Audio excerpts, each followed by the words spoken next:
Hi Prof, I am Romel Jan D. Kanke from Bent 3E and my report is about approaches in economics and methods in economics and tools in economics.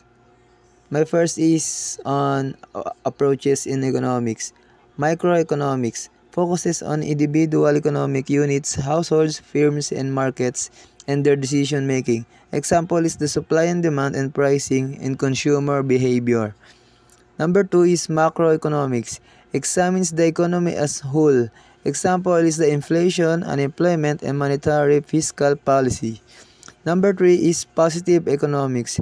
Describe what is the objective analysis of economic facts and relationships. Example is the raising the minimum wage may reduce to employment for low-skilled workers.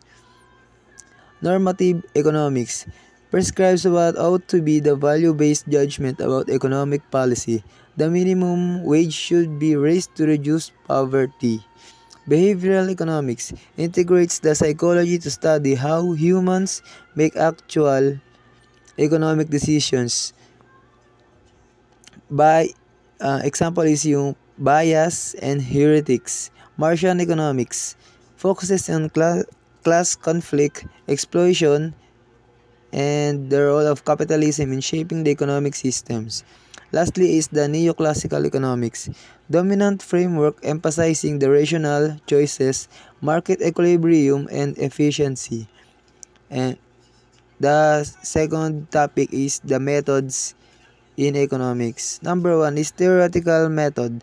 Develops the models to explain economic relationships. Example, the production possibilities frontier, the Keynesian cross model. Uses deductive reasoning starting from assumptions to derive conclusions. Number two is empirical method. Test the theoretical models using real-world data. Uses inductive reasoning, drawing conclusion from observations. Number three is experimental method. Conducts controlled experiments.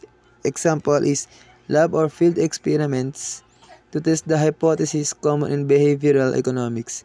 Number four is comparative method. Compares economic outcomes to across countries, regions, or time periods to identify patterns or causal relationship. Number five, lastly, is case study method. Analyze the specific real-world events or context in detail.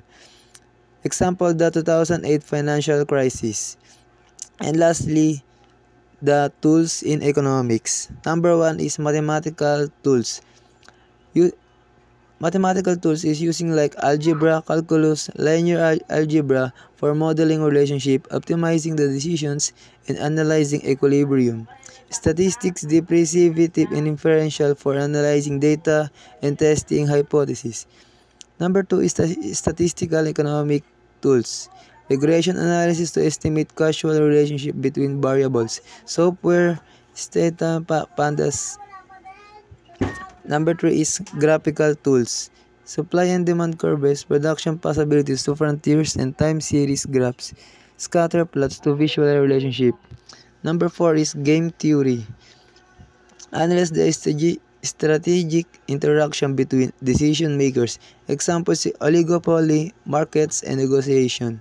Number five is input-output analysis.